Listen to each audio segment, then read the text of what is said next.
Estamos online. Estamos online. Olá, boa noite. Seja bem-vindo ou bem-vinda, você que já está aí na nossa live de Star Wars e a filosofia.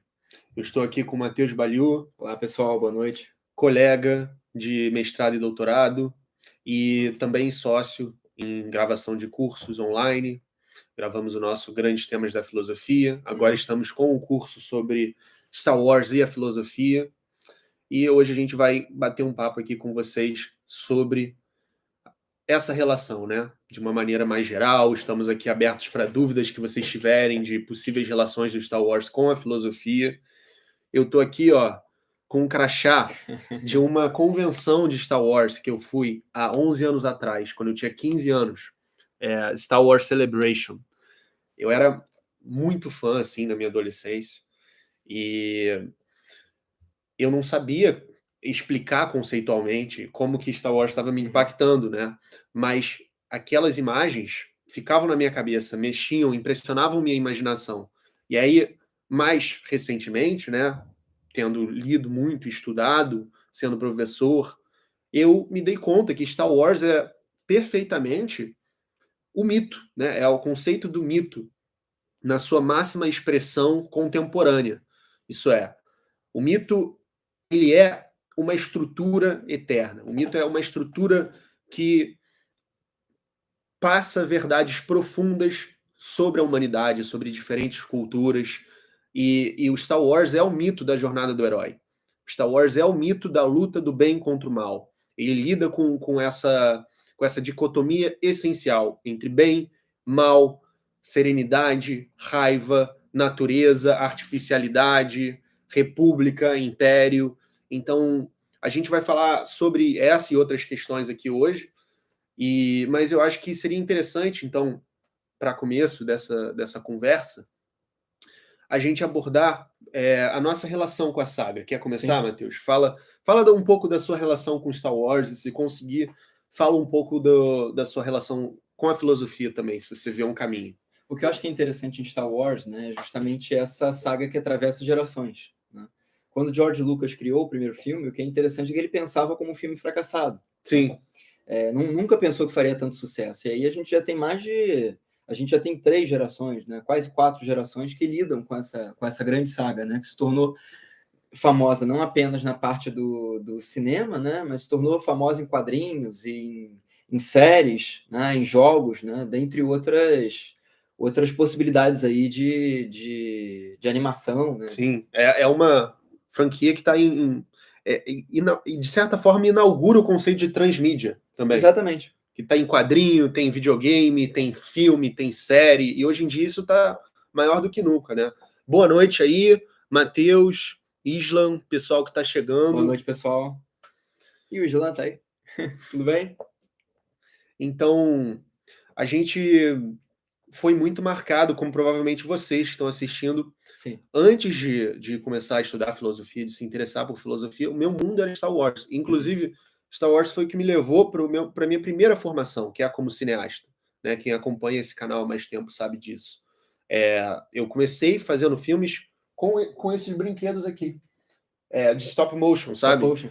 Legal. E aí, aos poucos, eu fui me interessando pela linguagem cinematográfica, fui estudando os diretores, outros filmes, aí conheci o Kubrick, conheci Scorsese, aí fui me sofisticando, mas o Star Wars sempre permaneceu. E é interessante a quantidade de influências cinematográficas, né, que o George Lucas usa, né, durante a série. Sim, isso é uma coisa interessante de comentar. Eu não sei se vocês sabem, mas o George Lucas, ele é um cineasta que surge no momento do cinema conhecido como Nova Hollywood, que é um momento que o cinema americano está passando por crise. E opa, meu amigão ali, o Rodrigo, ele conhece. Muito fã legal. também, ele conhece essas stop motions, gravava as vozes dos bonecos. Mas o George Lucas, ele surge nesse momento, junto com Coppola, junto com Spielberg, junto com Scorsese, em que o cinema hollywoodiano está em crise por causa da televisão. Ninguém mais quer sair de casa para ver o que elas podem ver em casa.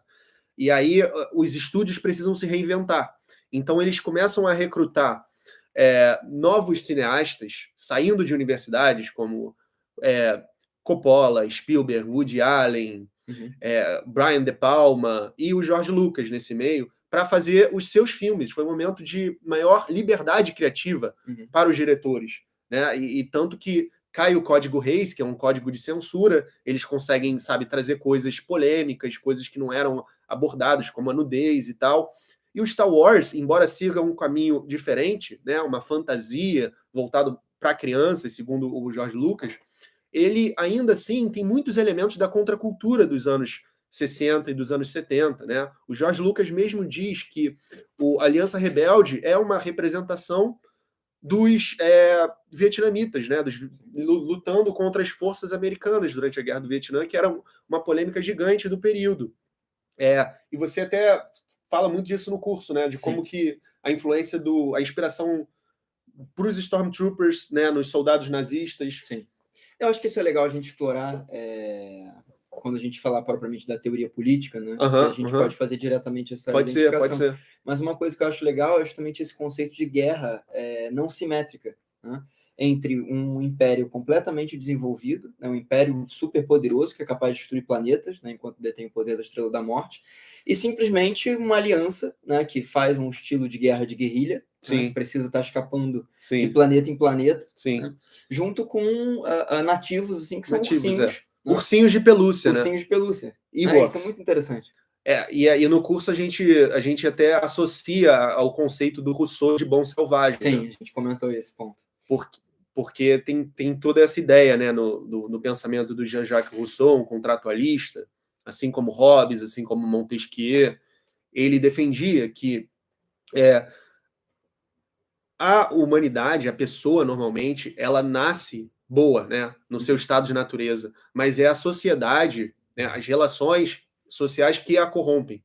Né? Então, eu acho que quando a franquia está sempre apontando para essa coisa dos Ewoks, né? O jeito das armas que os Ewoks usam são sempre armas mais naturais, né? Tronco de árvore, e tem toda uma harmonia, sabe? Uma espécie de serenidade atribuída a eles ali, assim como tem uma diversidade muito maior intraespecífica, né? De várias espécies diferentes na Aliança Rebelde, né? Do que no Império. Né, que também é outra característica muito intencional. Sim. A gente comentou sobre isso no curso. Né? Pessoal que está chegando, a gente acabou de lançar um curso Star Wars e a Filosofia, em 4 aulas, onde você pode aprender filosofia, o essencial da ontologia, o essencial da ética e da teoria política, a partir da franquia mais popular da cultura pop. E para quem está assistindo essa live, tem aqui na descrição o link do curso, e lá vocês podem digitar o cupom Filosofia Jedi, que eu botei aí no chat, para ganhar 20% de desconto. O curso custa R$90, aliás, R$ 99,90. Pode ser parcelado em 4 vezes, mas com 20% você paga apenas R$ 79,90. E isso só vale por 24 horas. Então, só para vocês que estão aqui assistindo essa live e inscritos no canal. Sejam todos bem-vindos. Gabriela, J. Guilherme, sejam bem-vindos a essa discussão. Podem trazer perguntas também, falar como que Star Wars marcou vocês, ou que relações vocês enxergam entre Star Wars e a filosofia. Sim. Podem participar aí, por favor. Que inclusive, o nome do cupom a gente divergiu, né? Eu falei que deveria ser Filosofia Sith. É interessante que no curso a gente tem essa divisão. São 4 aulas só.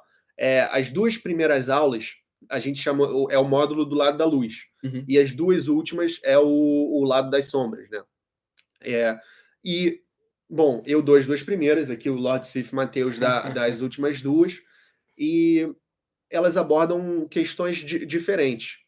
A gente buscou, eu acho que levar a sério Star Wars, né? Eu acho que essa é a grande questão. Tentar pensar propriamente os temas que estão presentes ali em Star Wars, de forma a utilizar os filósofos para ajudar a gente nesse processo de pensamento. Né? Tanto que, assim, em geral, né, nossos grandes temas aí do curso foi a ontologia, né, o estudo do ser. A gente buscou pensar como a força funciona dentro de Star Wars, tanto o lado da luz quanto o lado sombrio, pensar se existe aí algum meio termo na coisa, né? Enfim, alguma coisa para além desse preto e branco, né, que existe na saga original. A gente buscou pensar o pensamento político, né, explorar a questão do império, pensar que forma política propriamente é o império, né? Se é uma tirania, se é uma ditadura, se é um governo totalitário. E pensar também a mitologia de Star Wars dentro dessa parte da ontologia, né? Do estudo do ser. Em geral, pensar as frases do Yoda, né?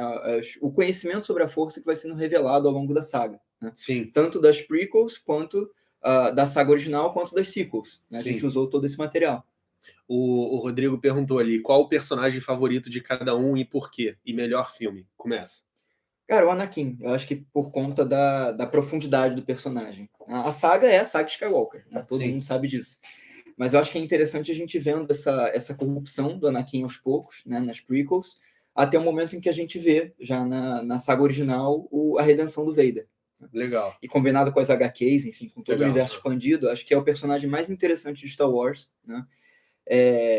Seguido aí, eu acho, pelo Imperador Palpatine. Claro. Né? Que é um desses grandes vilões do cinema que não tem redenção nenhuma. Né? Ele morre mal, ele ressuscita mal e ele continua mal. Ele não tem redenção, né? Não tem possibilidade dele voltar pro lado da luz. E o filme? Melhor filme, difícil. Difícil? Difícil. Pra mim não é. Difícil. O Retorno de Jedi é fantástico, né? Eu acho que, assim, em termos de comparação, seria o melhor. Ok, eu também gosto muito do Retorno do Jedi. E eu faço uma análise dele no curso, que eu acho que...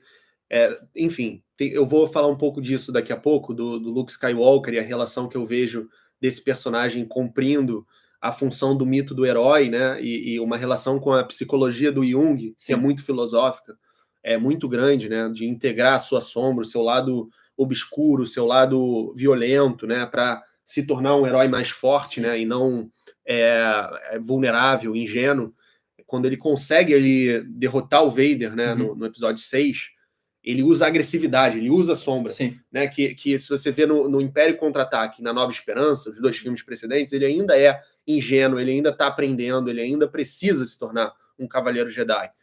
E no Retorno do Jedi ele já é um Cavaleiro Jedi, né? Ele já está muito mais maduro, você vê lá desde o começo no Palácio do Jabba, e ele consegue fazer o que ninguém acreditava que era possível, nem o Obi-Wan nem o Yoda, que é redimir o Vader. Né? Por isso que eu falo no curso que o Luke Skywalker é o que o filósofo dinamarquês Søren Kierkegaard chamava de o Cavaleiro da Fé. Porque o Cavaleiro da Fé é quem dá o salto, né? A partir da fé. Ele faz o impossível, ele exige o impossível. Né? E isso fica muito marcado por um momento dessa cena que sempre me tocou muito quando eu era criança, até hoje em dia, que é quando o Luke joga o sabre embora. Sim. Eu pensei, cara, por que você fez isso? O Imperador tá ali, o Darth Vader tá ali. Por que você fez isso? Só que agora eu entendo, né? Porque ele é um Cavaleiro da Fé, ele é alguém que ele não precisa disso, sabe? Ele se entrega, ele se dissolve totalmente na sua crença Jedi. E de que ele é através da força, da crença, da bondade que ele vai redimir o Anakin. Ele é o único que ainda enxerga a luz nele, né?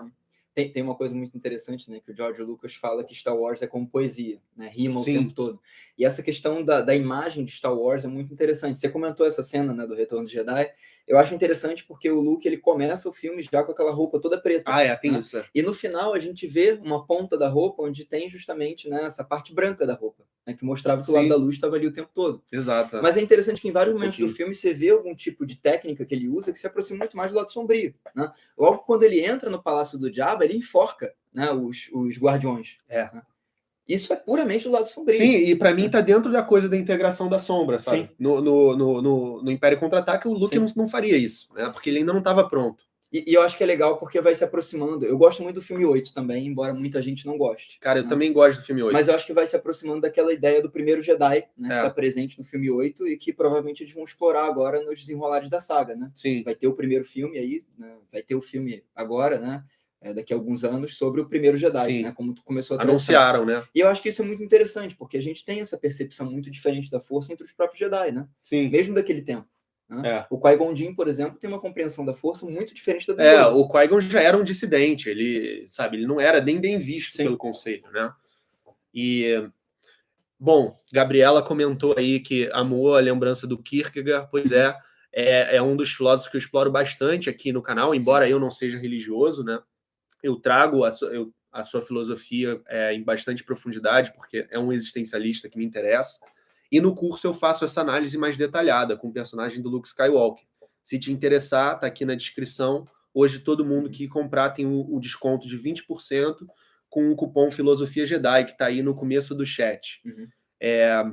Eu não respondi a pergunta, né? Então agora eu vou responder.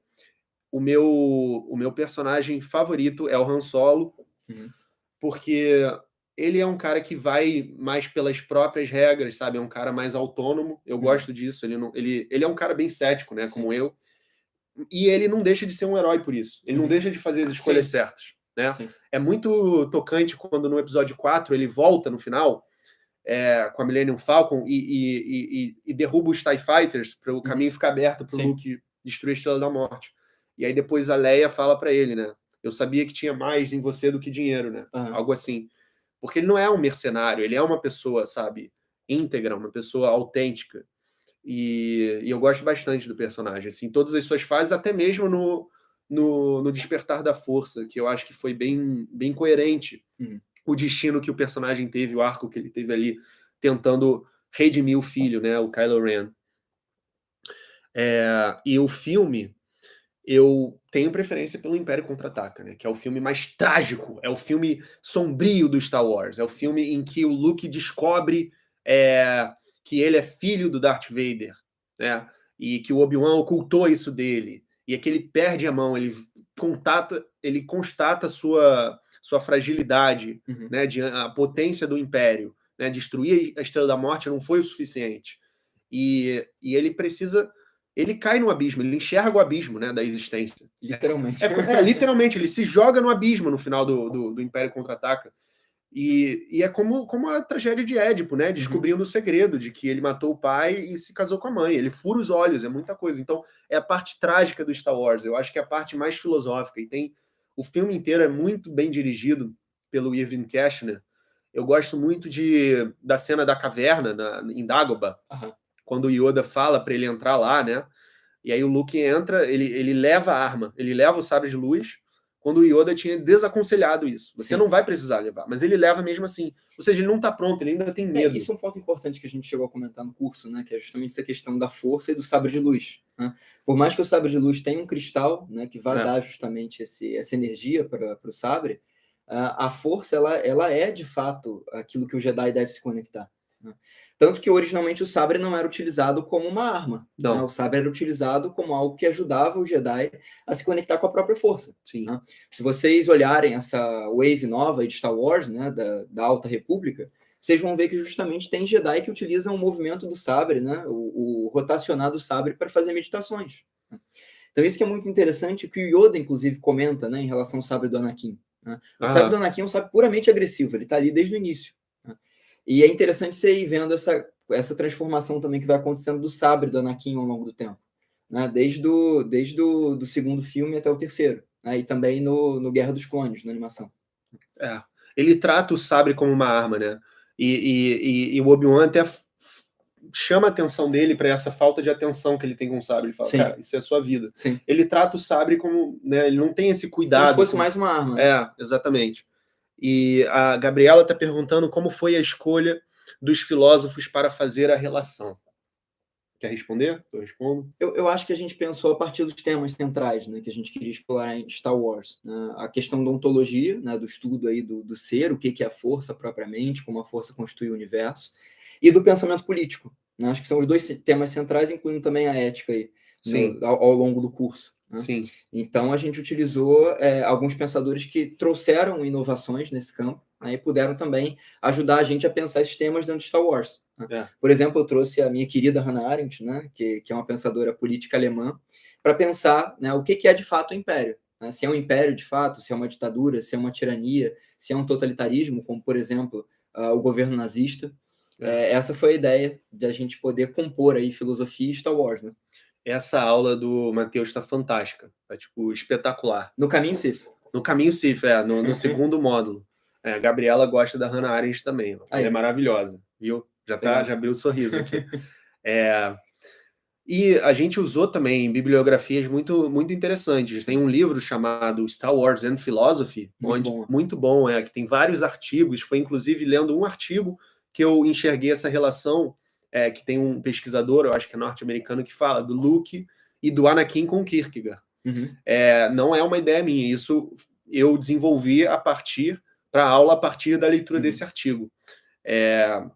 Eu falo na aula o nome do pesquisador, mas está nesse livro Star Wars and Philosophy. E outra recomendação nossa, né, seria tem uma fala no YouTube também sobre Star Wars e filosofia, que o nosso orientador, o Pedro Duarte, ele faz com o Vladimir Vieira, que é um professor da UF, também muito ligado à estética, que estava na minha banca de mestrado, inclusive, e que ele tem uma tese, ele tem um artigo do Star Wars como Despertar do Mito, em que é muito interessante, que ele defende que a trilogia nova, a nova não é mais a nova, porque a trilogia prequel, né, 1, 2 e 3, fracassou porque Star Wars se afastou da fonte eterna do mito, que é aquela estrutura mitológica da jornada do herói que a trilogia original executa tão bem.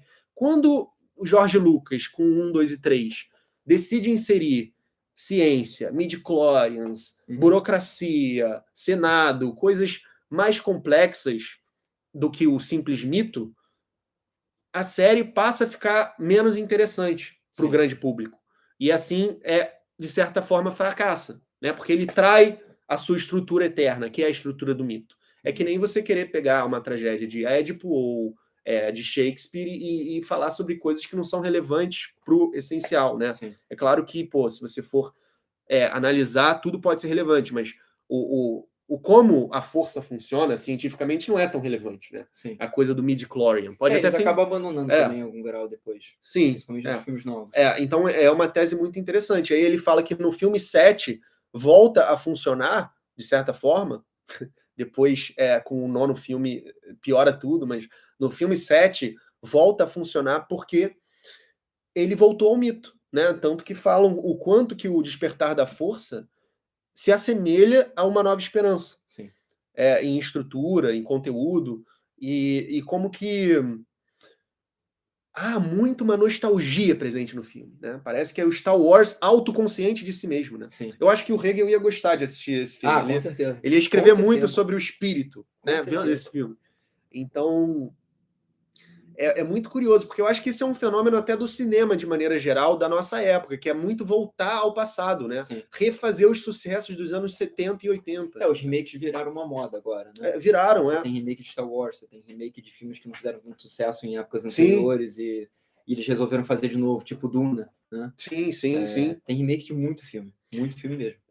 Eu acho que se dá por vários fatores, né? Sobretudo por uma crise de criatividade em Hollywood, no cinema de maneira geral.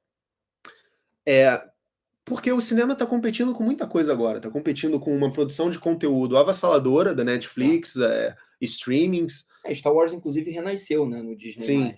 Né? Exato. Virou uma outra saga paralela que você pode acompanhar e, assim, em geral, tem mais qualidade de roteiro do que os filmes. Eu acho que agora a gente está na era das franquias, não tanto da era das estrelas do cinema, mas não é mais sobre o ator X ou Y. O cinema agora é muito sobre qual é a franquia que a gente vai expandir para um universo enorme de 90 anos de filmes, séries, gibis e não sei o quê.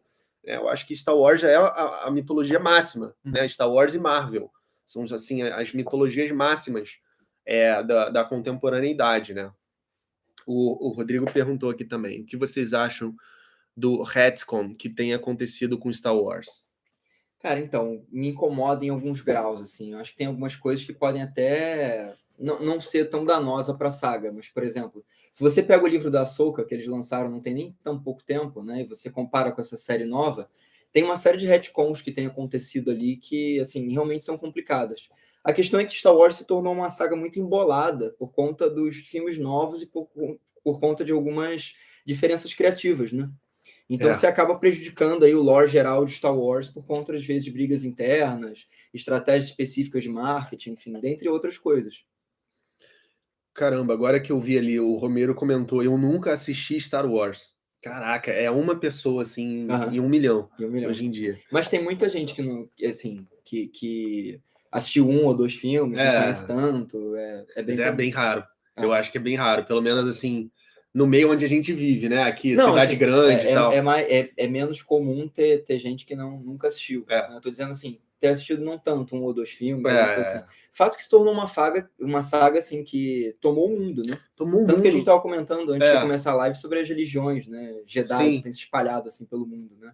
Na Inglaterra tem uma igreja, né? Tem real. É muito curioso como as pessoas de fato se apegaram à saga e foram criando coisas no mundo real que tem conexão com ela, né? Tem duelos reais, enfim. Eu tenho um comentário interessante sobre esse fenômeno. Uhum. Eu já vou responder a pergunta do Davi. Uhum. O que achou do Star Wars 8? Eu quero muito responder. Uhum. Mas eu vou só comentar isso que você estava falando. Eu acho que isso se dá porque hoje em dia, né? Vamos pensar aqui filosoficamente, voltando para o cerne do canal, assim. A gente vive numa era contemporânea, né? Pós-morte de Deus, pós-Nietzsche, Freud, Marx. As religiões, elas não têm mais o mesmo papel que tinham antes. Claro que tem para os crentes fiéis específicos, mas não tem, né, de maneira geral para a sociedade, para as instituições, né, como antes.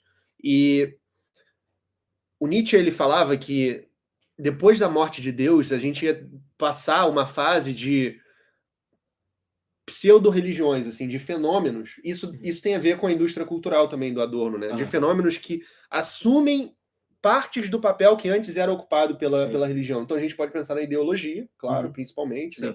Mas também na cultura pop, né? Não acho que é tão bizarro fazer uma aproximação entre peregrinos religiosos com pessoas que, como eu fui uma vez, em 2012, vão para convenções no outro lado do mundo, ficam em barracas na fila por 10 dias, sabe? Para poder ser o primeiro a entrar. Então, ou que tem templos de brinquedos, enfim, sabe? É como figuras de santos, assim, né? Que tem até aquela foto do Obi-Wan com Jesus, né? Aquele meme. O pessoal geralmente confunde, mas bota o Yoda no presépio. Pois é. Então, eu acho que essa dimensão mítica do Star Wars, ela flerta muito com o religioso, cara. Porque no nosso tempo não tem algo semelhante. Então, é o cinema, é a cultura pop. São as ideologias que preenchem o papel que antes era do mito, né? Eu acho que em algum grau, assim, o Star Wars ajuda a compreender o mundo, né? Assim, foi tomando um pouco essa dimensão. Sim. Né? Por mais que existam os elementos fantásticos ali, eu acho que as pessoas vão, de alguma maneira, se apoiando, né, um pouco nesses papéis que aparecem nos filmes, né, nesses estereótipos do Han, do Luke, da Leia, né, e vão aí criando alguma coisa sobre isso. Né? Tanto que você tem também uma nova estabilização de papéis, né? Você tem a Rey, por exemplo, como papel principal da nova saga. Sim. Né? Mostrando justamente a força feminina, dentre outras coisas, né? Que estão mais populares no nosso tempo. Então, é interessante como ainda, né, o mito conta algo para a realidade. Sim, conta exato. Algo sobre a realidade. De uma forma diferente, né? Numa roupagem diferente, que é a roupagem das massas, que é a roupagem das grandes comunicações. Sim. Que é uma coisa que o Adorno, né, o Benjamin já estavam discutindo, né, essa coisa da reprodutibilidade técnica, né, de como a arte se reinventa.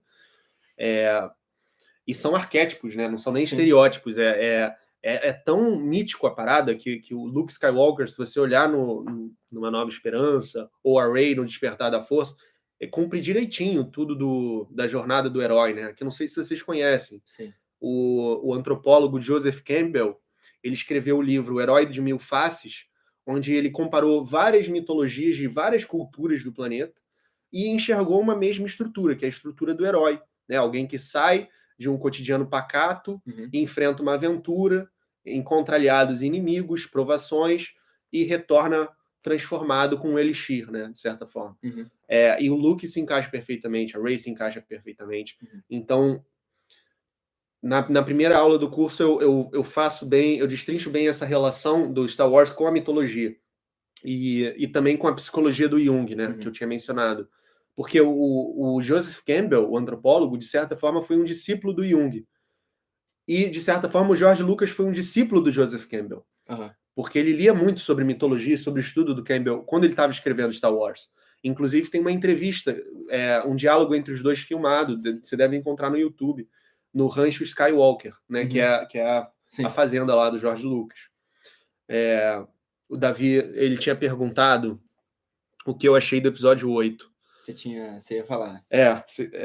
Tá bom, eu vou falar então. Cara, quando eu assisti no cinema, eu tive uma certa dificuldade com certas coisas do filme, como o humor do Luke Skywalker, o Luke jogando o sabre para trás, né? Toda aquela parte no cassino, umas coisas achei meio bobas, assim, de umas piadas meio Disney, sabe? Uhum. É o BB-8 jogando moedinha, o personagem do Benício Del Toro eu achei meio bobo, mas, de maneira geral, eu acho que é o filme mais interessante e mais criativo dessa nova trilogia. Uhum. Eu acho que o próprio George Lucas achou isso também. Porque também o mais trágico, né? É o meu gosto pessoal, é tipo o Império Contra-Ataca da nova trilogia. O Luke Skywalker ele precisava ter passado por uma grande decepção, por uma grande tragédia, para o personagem ser interessante agora. Sim. E eu gosto que ele não volta como da forma que todo mundo esperava, que ele grande herói, né? que ele encontra a sua própria maneira para resolver os problemas e lida com as próprias questões em torno da Ordem Jedi. A cena do espírito do Yoda nesse filme é fantástica. Então acho que é um filme muito sobre isso, sobre humildade, sobre você aprender com os erros, né? E os Jedi foram muito arrogantes.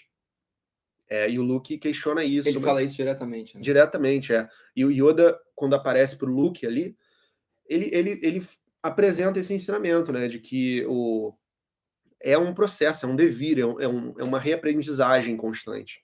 Eu acho interessante também, porque o Yoda, na trilogia original, né, ele tem um papel que, por mais que ele tenha falhado em relação ao Vader, né, a previsão de que o Vader iria voltar para o lado da luz, ele tem um papel do sábio, né, perfeitamente. Tem. Eu acho que a gente vai vendo com essa transformação de que o Yoda também pode aprender. Né? Sim, exato. E ele aprende algo, de fato, né, que é justamente essa questão nova, de que aquilo que os Jedi, né, pensavam, que era o código central do Jedi, aquilo que se tornou muito dogmático, né? O Palpatine usa essa expressão específica, né, dogmático. E era. Né? Deve ser repensado, deve ser pensado Sim. de outro modo, né? Tanto que o Yoda queima, né? Ele sabia que os livros não estavam ali, mas ele basicamente queima, né, o lugar onde estavam os livros Jedi. O Luke ameaça queimar e aí vai o Yoda e queima. Sim. Né?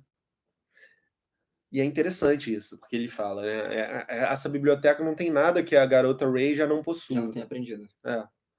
Então, a gente comentou essas questões mais gerais assim de Star Wars, né? Mas mais por alto. Né? O core central aí do curso ficou mais detido aí na questão da ontologia, né? De Star Wars, como o mundo é constituído, e do pensamento político propriamente. Né? Além desses toques da ética que a gente foi eu falo também sobre a ética dos Jedi, qual é a filosofia do Jedi, como que o budismo e o estoicismo se assemelham bastante a certos preceitos Jedi, como o autocontrole, a disciplina, a paciência, a humildade, a coragem, tudo isso faz parte do pensamento estoico, né? Que é um pensamento que surge ali no período helenístico, que eu falo bastante aqui no canal, que é o período de uma Grécia que está totalmente marginalizada com a invasão macedônia, né? O domínio de Filipe depois de Alexandre o Grande, e não é mais aquele tempo da democracia, o tempo do qual emergiram os grandes filósofos clássicos, mas um tempo em que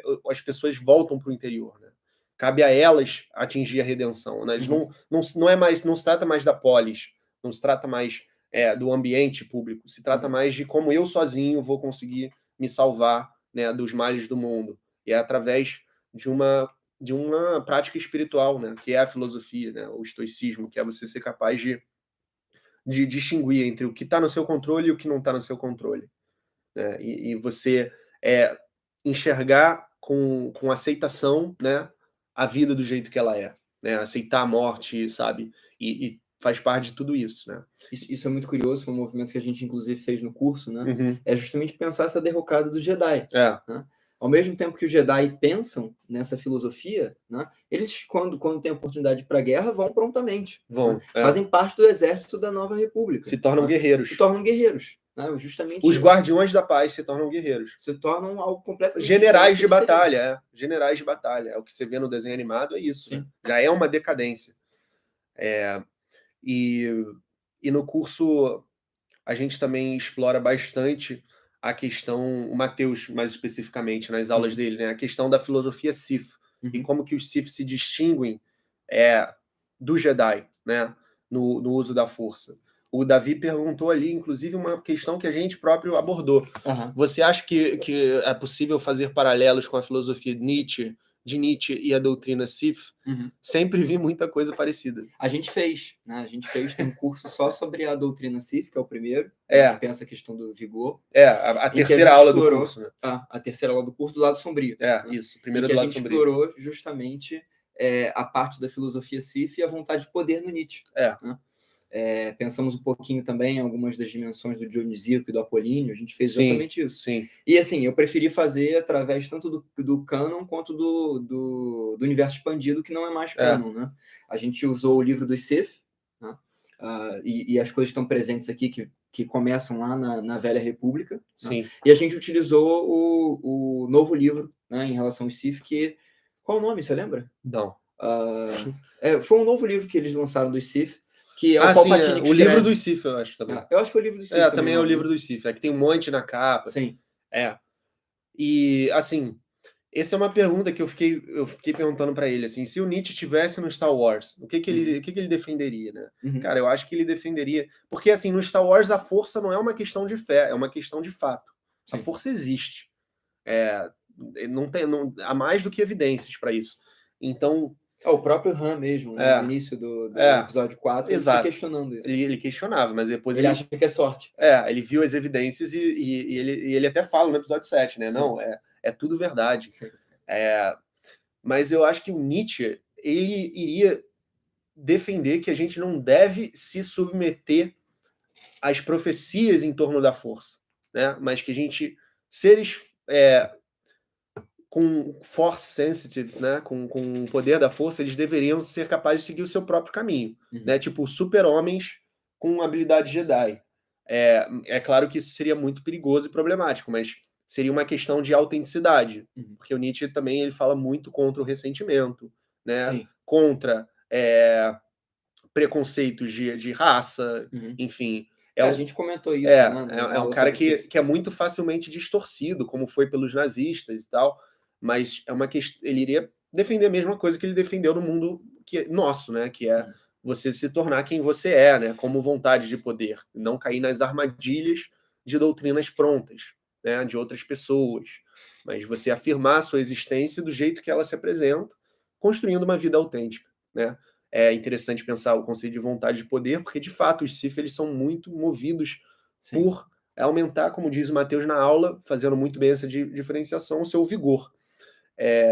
Porque poder, né, como ele explica bem no curso, é uma coisa que diz respeito ao coletivo, né, às pessoas, sendo oposto à violência, que diz respeito a um só. Né? A gente buscou mostrar, assim, ao longo da história da galáxia, né, como os Sith foram construindo determinados tipos de instituição, né, e os Jedi foram construindo outras. Né? Por mais que a gente tenha visto a derrocada aí da Ordem Jedi, né, ela durou muito tempo. Né? Inclusive, teve ali junto com a República em vários momentos importantes. Né? Já os Sith têm uma filosofia de vigor, né, e não de poder.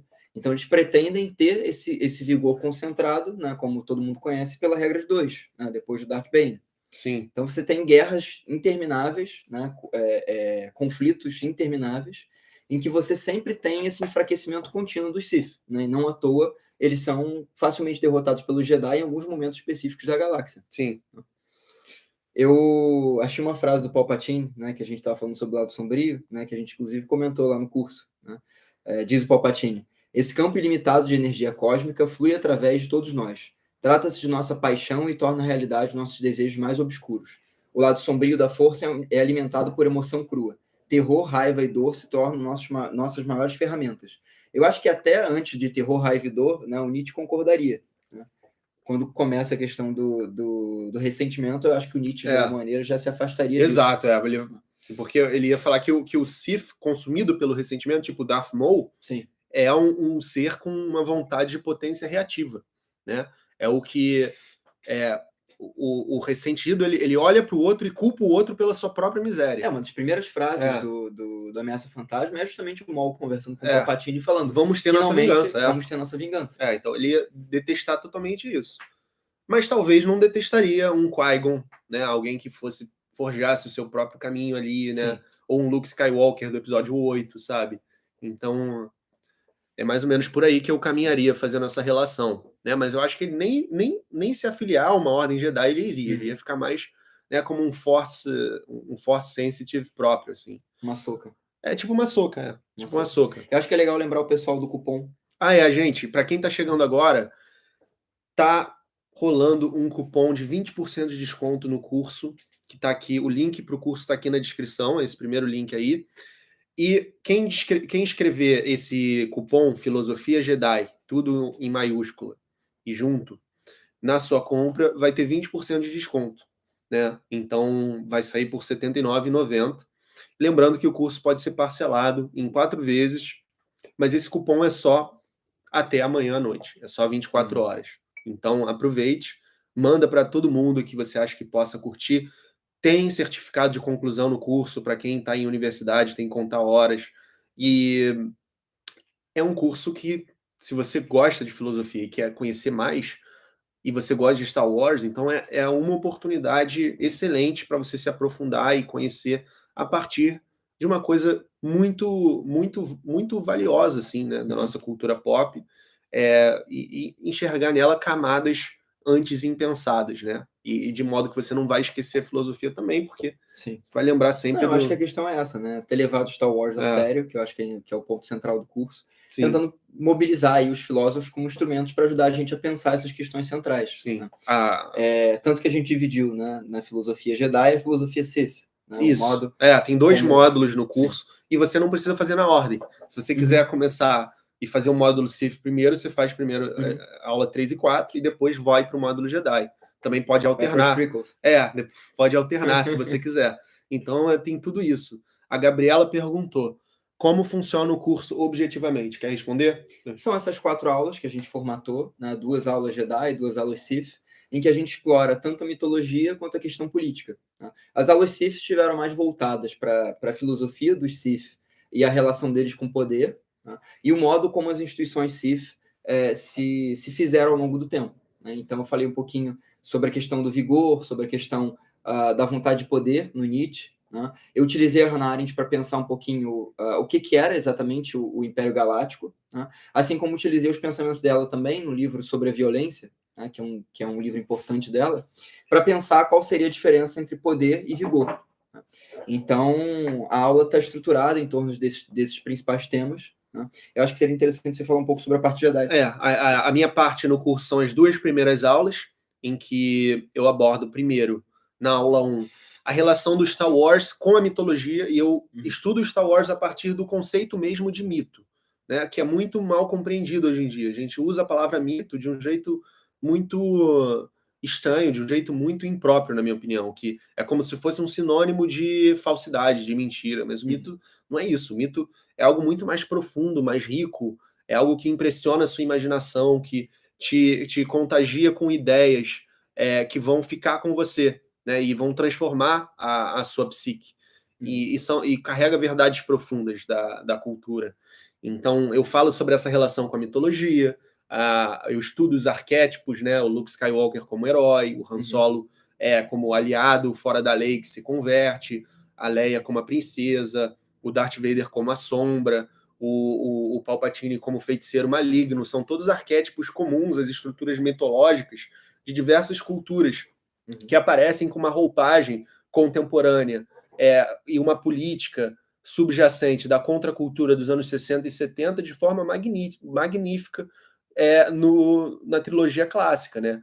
Talvez Hegel comentasse, esse filme é o espírito do tempo. Sim. Esse filme é o espírito, é o zeitgeist dessa segunda metade do século XX, que é uma parte muito marcada pelo que aconteceu, né, no totalitarismo, pelo que aconteceu nas guerras e pelos novos desafios políticos, como o racismo, né, como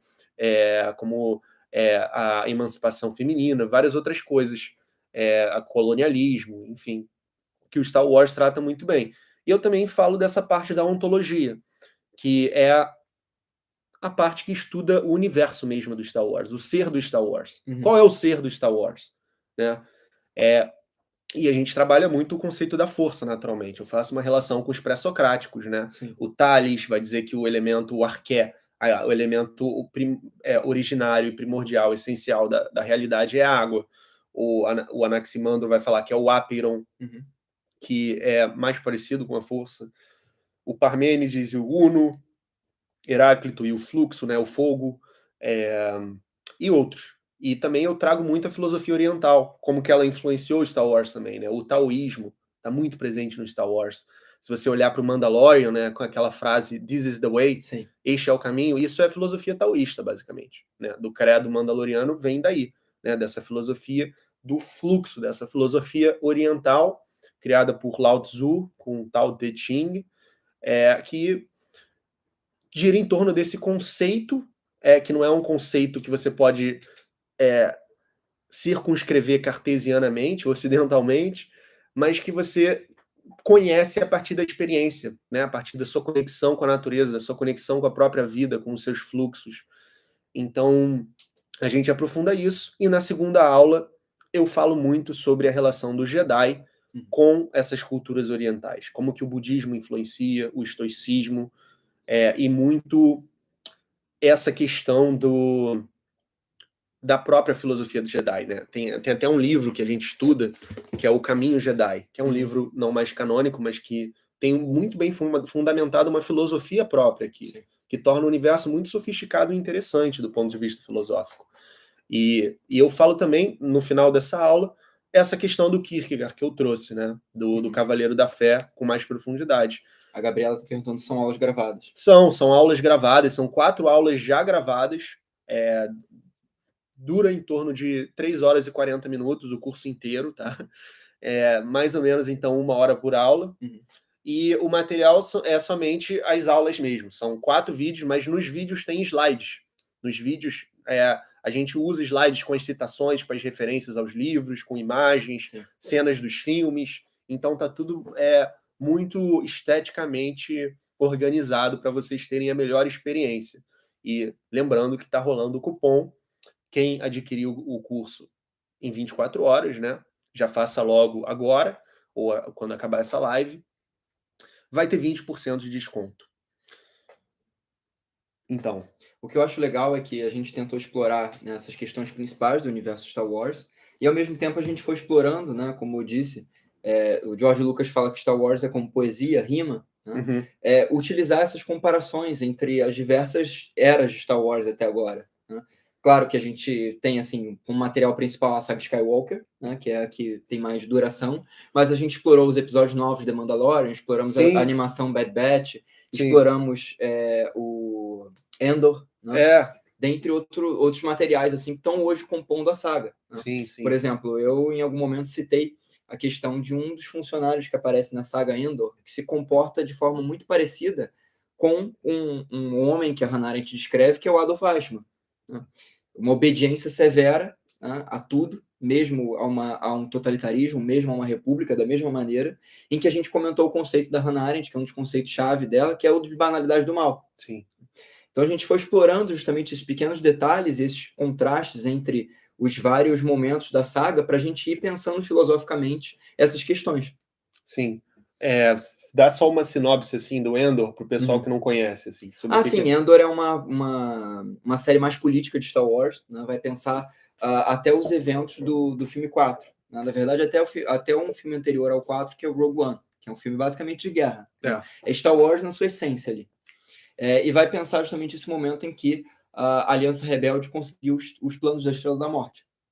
Então, a Mon Mothma, que vai aparecendo nos 3 primeiros filmes, né? No 1, senadora, 2 e 3, né? a senadora famosa, né? Aparece nesse filme, vai mostrando, nessa série, vai aparecendo como as questões políticas estão ali. Eu gosto muito das prequels, principalmente por conta das questões políticas. Eu explorei muito na parte dos Sith, né? O modo como houve justamente essa queda da República. Né? Ele faz uma análise do discurso do Palpatine muito... Logo que ele assume. Muito interessante, é muito, realmente bem escrita, assim, né? Essa parte, assim, da transição, de como que ele dá o golpe. Eu adoraria se você falasse um pouco sobre isso para eles, assim, dando um gostinho dessa parte do... spoiler do totalitarismo, porque, cara, eu acho que é a minha parte favorita, assim. Eu acho que o que é interessante perceber é justamente esse momento de virada da chave. Né? a gente pensou um pouquinho junto com Maquiavel, por exemplo, como o Palpatine aparece, né, nessa primeira trilogia como uma figura muito similar a um avô cuidadoso, né, Sim, alguém que está ali total, para dar total. suporte, e ao mesmo tempo é esse cara que está mexendo ali por trás como se chama? Tá pulling the strings, né? Tá puxando, É. né, as cordas o tempo todo, tá movendo todo o jogo político ali. A Gabriela perguntou: para absorver melhor o curso, o que seria bom ter visto antes de assistir a aulas? Eu acho que é a saga principal, Skywalker, né? É, E a quem saga quiser se principal. aprofundar mais pode ir assistindo esses materiais É, que estão surgindo junto com Star Wars. A gente cita o material, se vocês quiserem, podem acompanhar junto com o curso. mas não precisa obrigatoriamente Sim. ter visto tudo que a gente menciona, porque nas aulas a gente explica do que se trata. Sim. A gente não sai jogando como Para quem se... não viu Star Wars, né? Teve como alguém que citou aí ainda pouco. como se todo mundo fosse Sim. obrigado a saber tudo, né? A gente explica junto com nossas análises e relações, investigações filosóficas. Mas vou falar um pouquinho, né, sobre essa parte. Eu acho que o que é interessante é que os Sith, eles têm uma forma de construir as instituições muito baseada no vigor, né, como eu tinha comentado na aula. Vigor, eu expliquei no curso o que significa para Hannah Arendt, né, mas está ligado muito ao poder do um, enquanto o poder, de fato, oposto ao vigor, né, está ligado ao poder dos muitos. Sim. Então, o que a gente foi pensando é como, ao longo do tempo, o Palpatine vai transformando essa república, né, em uma ditadura, né, ou um totalitarismo, né, como a gente discutiu na aula. Né. E o que é interessante é pensar o quanto ele vai usando instrumentos como, por exemplo, o próprio Exército Clone. O que eu usei do Maquiavel foi justamente mostrar como, né, Palpatine parece seguir as regras do Maquiavel perfeitamente. Né. Ele consegue ali aplicar, né, a gente consegue ver na prática. Né, Eu acho que ele leu o Príncipe, cara. O Palpatine ele é tão sagaz com essas feitiçarias da força. Sim. Que ele com certeza veio para nossa galáxia, leu o Príncipe, conversou com o Maquiavel, levou uma cópia do Príncipe e voltou para aplicar. E com certeza, cara. Sim. O Rodrigo está perguntando qual linha filosófica poderia ser desprendida do modo de agir e ser do General Grievous. Isso é interessante, porque o Grievous ele parece um instrumento do Império, né, o tempo todo. Na verdade, um instrumento do Palpatine. Ainda não é Império. Que vai na verdade, dar como consequência um instrumento do Império, que é o Vader. Sim. Né? A gente comentou como o Vader é justamente essa soma, né, do Khan, né, com o Maul e o Grievous. Né? Como esses três personagens acabam se compondo em um, né? Logo no final aí dessa trilogia prequel. E o que eu acho interessante é que o Grievous ele é algo que é uma união ali artificial, né, entre tecnologia e feitiçaria Sith, de algum modo. Sim. Então eu vejo mais o Grievous como alguém que é um instrumento. Tanto que ele é eliminado facilmente. É um ser manipulado e instrumentalizado. Sim.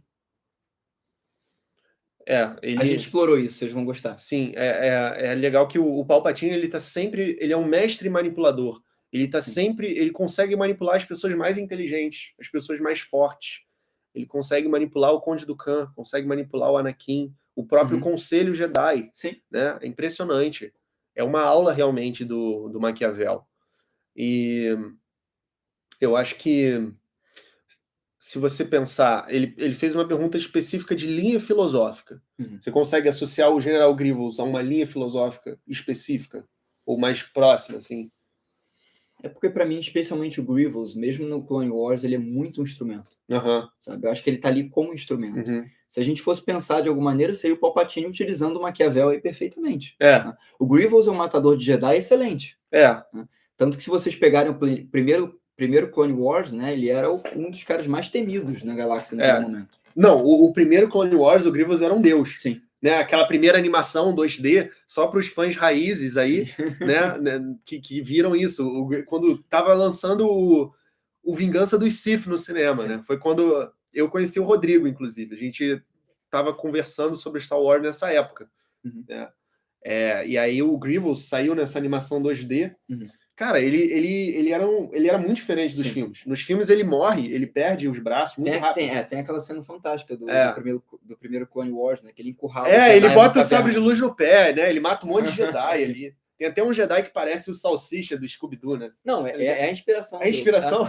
Eles colocaram como homenagem. Só podia ser, cara. Porque é justamente o Jedi covarde, né? Sim. Vou embora. Enfim. Mas eu acho que os Sith e as pessoas do lado separatista, do lado imperial, de maneira geral, o lado do mal, né, da saga, eles são mais associados a esses filósofos imoralistas, né, que não colocam a moral como valor superior. Então, o Maquiavel pode ser associado ao Grievous também, porque o Grievous também manipula geral, manipula o vice-rei, né, manipula todo esse pessoal ali, né, ou intimida, né, ele usa muito essa coisa da força. Força física. Né? Da força física dele, da sua O superioridade física. O que é interessante é que tem, de fato, um motivo pelo qual os Jedi geralmente não usam a força no Grievous. É porque não dá tempo. Porque ele é rápido. Ele é muito rápido. É. Ele é muito rápido.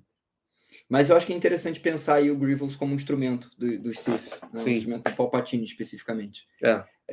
E a gente vê isso, né, ao longo de toda a saga, como o Palpatine vai utilizando esses instrumentos de força, né, esses instrumentos de guerra, para conseguir compor isso que ele vai denominar depois como o primeiro Império Galáctico. Sim. Né?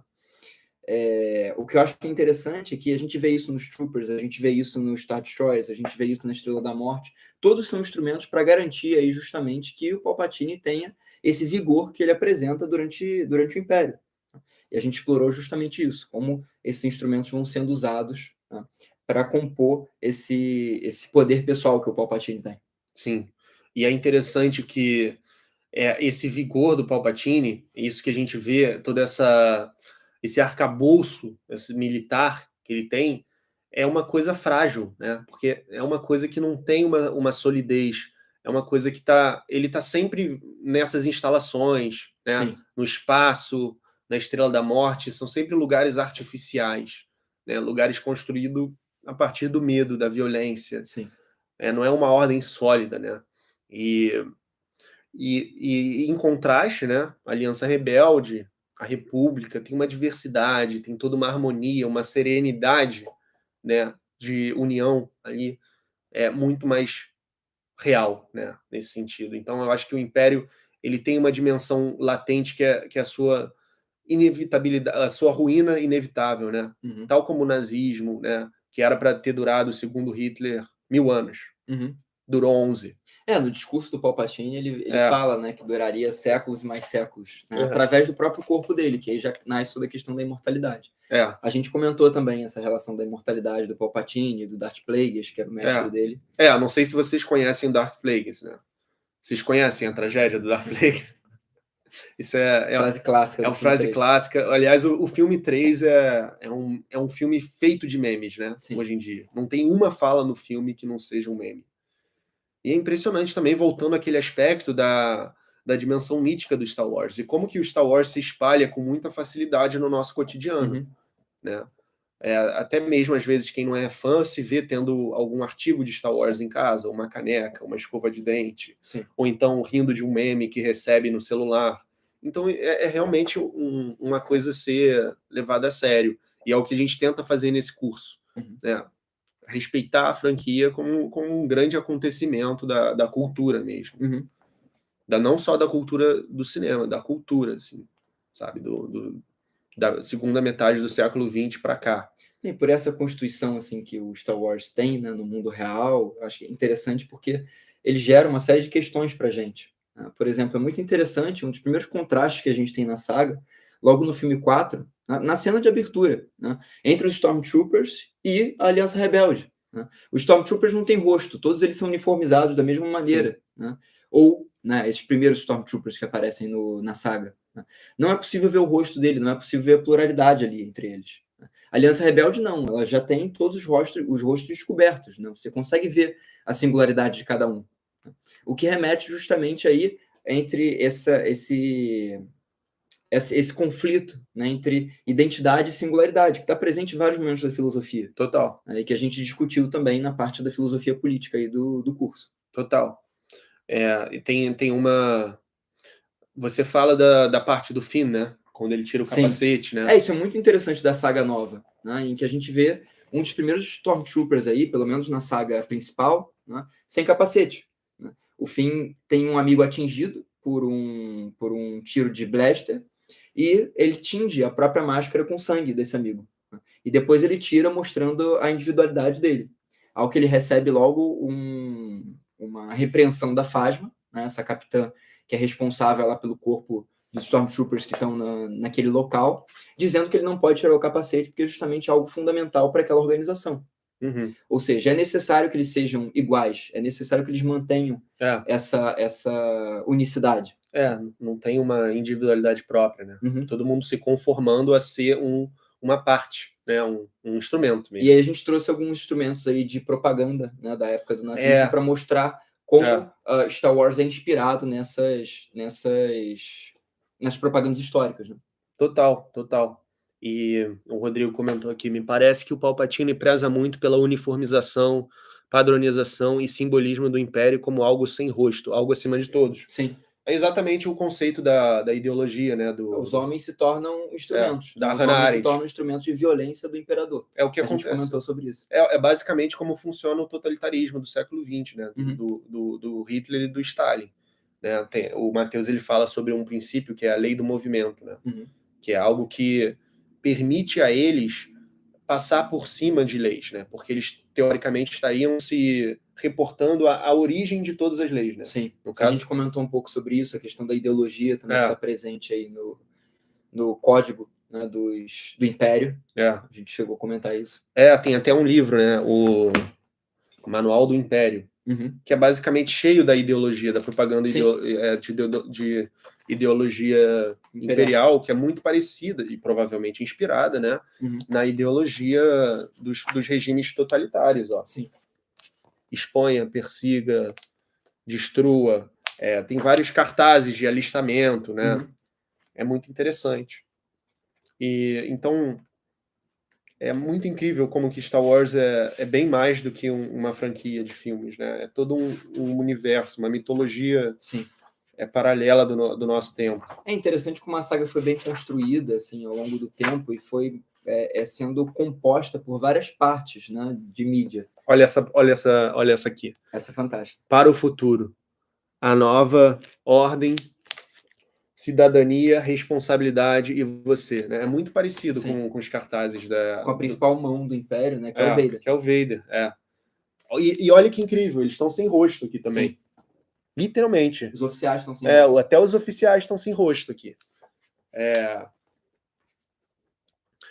Aí, estão comentando aqui, o Lucas comentou, o que a gente também aborda no curso, que é o racismo. O Vivian comentou. Fora que o Palpatine só permite humanos se alistarem, né? Segregação total. Sim. Pois é.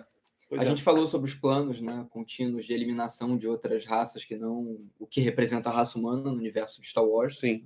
A gente falou do papel da ideologia, de como a ideologia imperial contém justamente aliens de participarem do processo, exceto o Tron, né, que foi uma exceção dentre todos os corpos aí de oficiais do Império. Né? Sim. E que vai ser o grande vilão da série da Ahsoka, né? Sim. Que vai sair aí em breve. Tá vendo? A gente tá atualizado, cara. Aqui não é só, sabe, esses filósofos que viram Star Wars uma vez e querem falar, não, a gente conhece da parada, entendeu? Aqui é a raiz. Um outro ponto que eu acho interessante que a gente abordou, essa questão da tecnologia e da força, né? Que até mesmo os usuários do lado sombrio, como o Vader, se incomodam, né? E o Palpatine vê como algo fundamental. Total. O Vader, ele tem um incômodo com a Estrela da Morte, né? Sim. No episódio 4. Embora seja boa parte máquina, né? Como diria o Obi-Wan. Ele próprio é máquina também. Ele é mais máquina do que homem agora. E ele fala, né? Não fique tão orgulhoso desse terror tecnológico que você construiu, né? Pro almirante lá. Sim. Eu acho que é o que ele enforca, ou é o outro, não sei. Porque não é nada comparado ao poder da força. Sim. Embora possa destruir um planeta inteiro. E o que representa, né? Como o Matheus muito bem traz numa aula, no curso, é como a bomba atômica, né? Sim. A Estrela da Morte é como a bomba atômica. Os TIE Fighters, os Star Destroyers, na verdade, são como a Marinha Imperial, né? A Marinha de Guerra de diferentes nações. Tanto que o Palpatine chama de Marinha Imperial. Exato. Por isso que eu confundi. Os tanques são como os AT-ATs. Então, Star Wars é uma bela... A gente uma bela parou, metáfora. Durante a aula sobre o vigor Sith, a gente parou para comentar um pouquinho dessas comparações que a gente pode traçar entre esses grandes instrumentos de guerra, né, no nosso mundo, e dos instrumentos de guerra de Star Wars. Então a gente comentou sobre os Destroyers, a gente comentou sobre os TIE Fighters, a gente comentou sobre os H6ATs, né? Para justamente mostrar como é necessário, já que o Palpatine não tem poder, ele tem apenas vigor em mãos, né, se utilizar da violência para conseguir manter esse regime imperial. Né? E como também há uma série de cidadãos que aderem a esse regime cegamente, como a gente vê lá no Endor. Né? É uma pena, cara. Não sei, você talvez saiba disso, não sei se a gente conversou, mas o episódio 9, originalmente, ia se chamar Duel of the Fates. Sim. E, se não me engano... Era do diretor do Jurassic World. O Colin Trevorrow. Se não me engano, ia ter um arco do Finn em que ele ia fazer uma revolta dos Stormtroopers. A gente ia ver os Stormtroopers abandonando a primeira ordem de dentro, que seria uma coisa inédita no Star Wars e muito mais interessante do que a gente realmente viu nesse conteúdo que chamam de filme, que é o episódio 9. Sim. Né? Que para mim foi realmente assim um susto, do qual até agora eu não me recuperei, como que roteiro assim foi aprovado para concluir a saga mais prestigiada e mais querida da cultura pop, assim. Para mim isso é quase um crime, sério. Eu cheguei a conversar com o Vivi, a gente leu junto, inclusive, né, as HQs do Vader, que serviram como gambiarra aí para tentar lidar com essas questões que surgem no 9. Não, depois eu te recomendei essa HQ. É muito triste, cara, como que eles lidam com coisas é um roteiro muito preguiçoso, coisas fáceis, negócio da adaga. O jeito que a princesa Leia aparece no filme, as falas dela não tem pé nem cabeça, não tem, sabe? Caramba, as escolhas que eles fazem, né, de voltar atrás, eles não conseguem cumprir. Enfim, é tudo muito fácil nesse filme. A começar pelo retorno, né? Muito mal explicado e muito abrupto do Palpatine. Sim. O Colin Trevorrow iria continuar com o Kylo Ren para ser o vilão. Não, e seria uma grande novidade, né? Um Skywalker como um imperador. Como imperador, Nossa, era o caminho mais óbvio, gente. Sim. Que isso, cara? Como pôde... Na tua aula você chegou a comentar sobre o filme 9. Eu tô saindo do meu centro Jedi aqui, histórico. Eu tô deixando a raiva e o ressentimento me consumirem. Então é melhor a gente falar sobre outros filmes. Mas, por favor, me digam que vocês também perceberam como que esse filme é discrepantemente inferior a todos os outros, inclusive ao Ataque dos Clones, inclusive ao Ameaça Fantasma, né? Sobre a regra dos dois, qual a opinião que vocês têm sobre a manobra do Maul na trilogia de Mandalore? Acham que ele queria peitar o Palpatine ou se valer para ele como aprendiz digno? Ele está se referindo aqui a um arco do desenho animado The Clone Wars, em que o personagem Darth Maul, uma vez aprendiz do Palpatine na Ameaça Fantasma, retorna, né, com pernas robóticas, após ter sido anos atrás derrotado por Obi-Wan Kenobi, e forma uma própria legião criminosa, uma espécie de clã, como uma nova frente durante as Guerras Clônicas. E ele se apresenta ao Darth Sidious, que o rejeita, já tendo o Conde Dooku como aprendiz. Né? Isso, respondo. Comenta sobre a questão das mortes em Star Wars, que a gente chegou a comentar. Comenta por alto. Eu acho que é bem interessante. Assim, o Star Wars, ele parece... Tem muitos artigos sobre isso, né? Parece estar travando uma batalha contra a mortalidade. O que seria algo totalmente não estoico e não Jedi, né? Porque ninguém morre no Star Wars, todo mundo volta, né?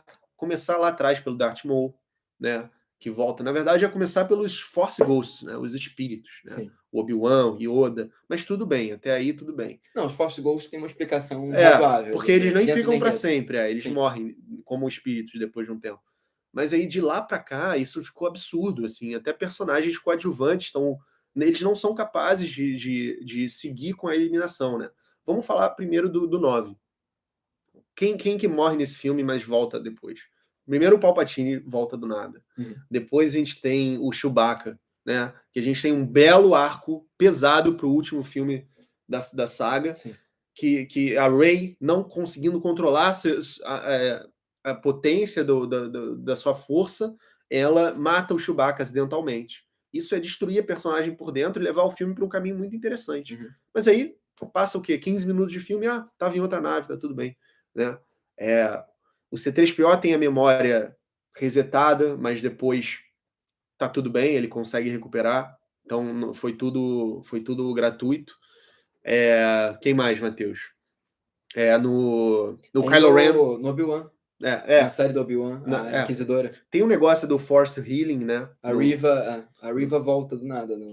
Tem um negócio do Force Healing no episódio 9 também, no final do filme, né? Sim. Que também volta.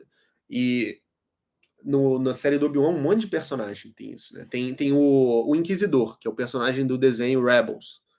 Ele leva uma sabrada na barriga, depois ele sobrevive a isso, né? Tem 2 estômagos.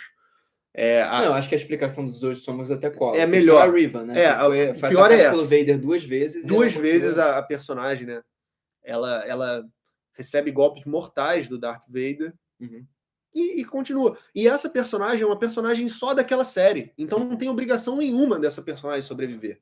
Mas ainda assim eles não conseguem eliminar a personagem. No Mandalorian, a gente tem também o personagem do xerife, né? Que é o que faz o cara da série Justified, né? Sim. Que o Rodrigo até gosta muito. O Timothy Olyphant.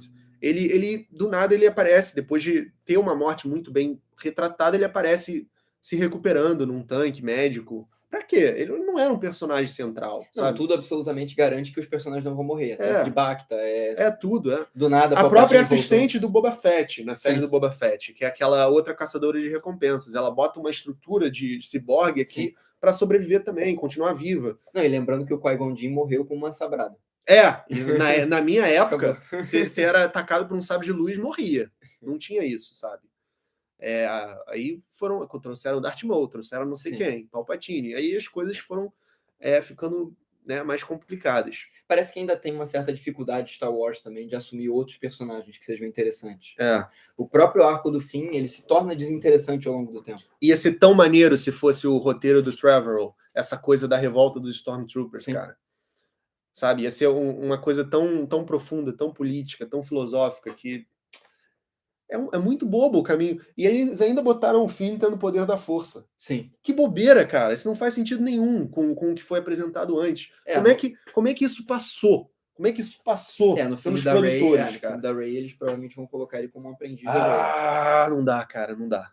Sabe o que é isso? Esqueceram o mais legal, que era o finalzinho do filme 8, que tinha o garoto lá com a vassoura. Cara. Caramba. Sabe o que é isso? O roteirista desse filme é o mesmo roteirista do Batman contra o Super-Homem. O nome dele é Chris Terrio. Esse cara é horrível.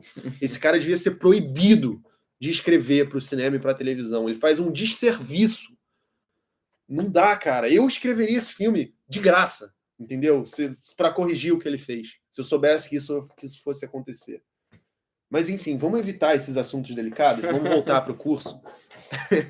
Porque, poxa... Bom, gente, só para não esquecer, então, quem estiver assistindo a live, né, em torno de 24 horas, né, tem o desconto usando o cupom que a gente colocou aí logo no iniciozinho da mensagem. Esse é um curso que vai ser feito, que foi feito, né, em 4 aulas. Vocês podem escolher o caminho da luz ou o caminho do lado sombrio para seguir primeiro. Engraçado você falando assim, né? Vocês podem escolher o caminho da luz ou o caminho do lado sombrio. Ou o caminho do lado sombrio. E justamente é um curso em que a gente buscou pensar aí tanto a metafísica de Star Wars, né, a ontologia de Star Wars, como a força se constitui através do universo, com a relação disso com a mitologia, e também o pensamento político. Né? A gente busca estudar as instituições Sith, como os Sith começaram como uma raça, como foi criada uma tradição em torno dessa raça, quais papéis que o Palpatine desempenha dentro da República, dentro do Império.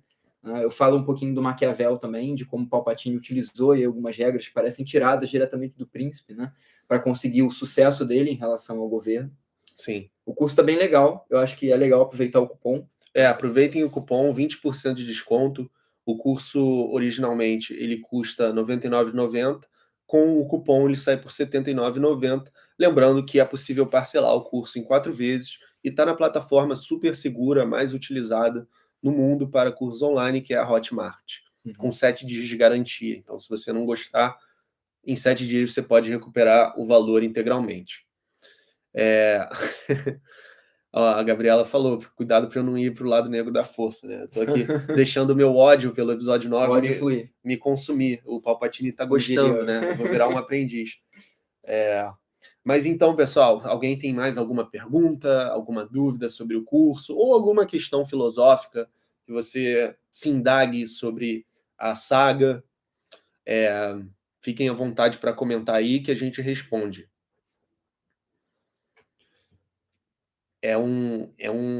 Eu falei, né, um pouco do contexto que Star Wars surge ali nos anos 70, final dos anos 70 para 80, né? Que é esse período da nova Hollywood, em que a gente tem o George Lucas como um diretor que ele vem da Universidade da Califórnia, muito interessado, na verdade, por antropologia, muito interessado por um cinema mais experimental, né, até, surpreendentemente. Ele faz seus primeiros filmes, e o Star Wars vem como uma surpresa, né? Porque ninguém esperava que fosse fazer esse sucesso todo. Mas é porque é um Nem ele. filme, nem ele esperava. O Alec Guinness, grande ator atuando, ele não esperava nada daquilo, dessa franquia. E ainda assim, teve o sucesso porque, como eu diria, né, usando Hegel para pensar, é o filme do espírito do tempo, né? Sim. É o filme, por excelência, que marca esse momento de desenvolvimento alto da tecnologia, né? De contracultura, de guerra do Vietnã, de transformações, né, na sociedade, e uma forma que o mito aparece com uma nova roupagem. Sim.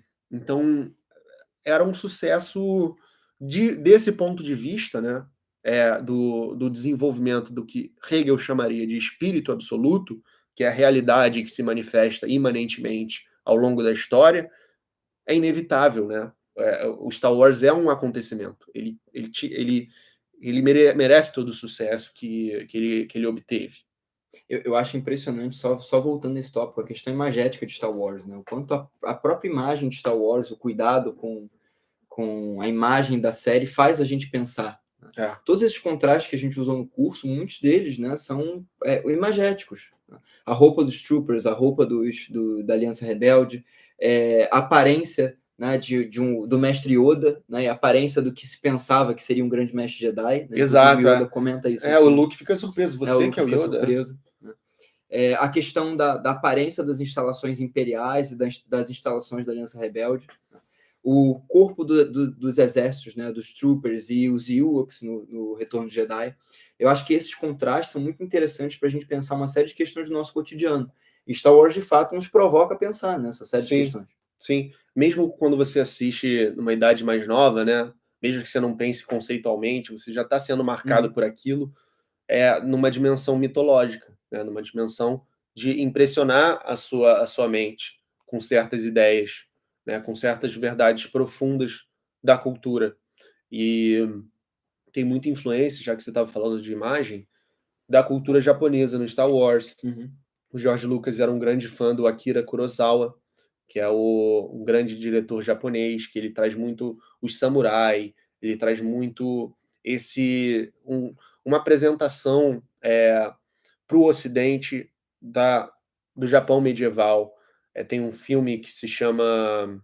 Agora eu esqueci o nome, mas é um filme que inspira o começo do episódio 4, do Kurosawa, que tem 2 trapalhões andando, tipo, num deserto, assim, tipo o C-3PO e o R2 no começo do filme.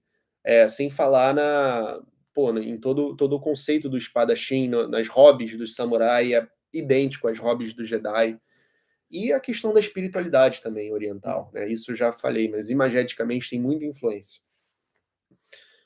E é isso, foi um contexto que o cinema estava se transformando muito também, e por causa dessa crise dos grandes estúdios, os novos diretores, eles tiveram a oportunidade de incorporar influências externas, orientais, europeias, sul-americanas, e reinventar o cinema americano para o seu período mais potente. É nesse período que o cinema americano tem obras como Star Wars, Tubarão, os 2 primeiros blockbusters, Alien, depois, né, vai ter outras novas franquias surgindo, mas também Easy Rider, Taxi Driver, Blade Runner, grandes franquias que marcaram o nosso imaginário surgem nesse período de alta criatividade nos diretores norte-americanos, com muito mais liberdade, que depois, né, com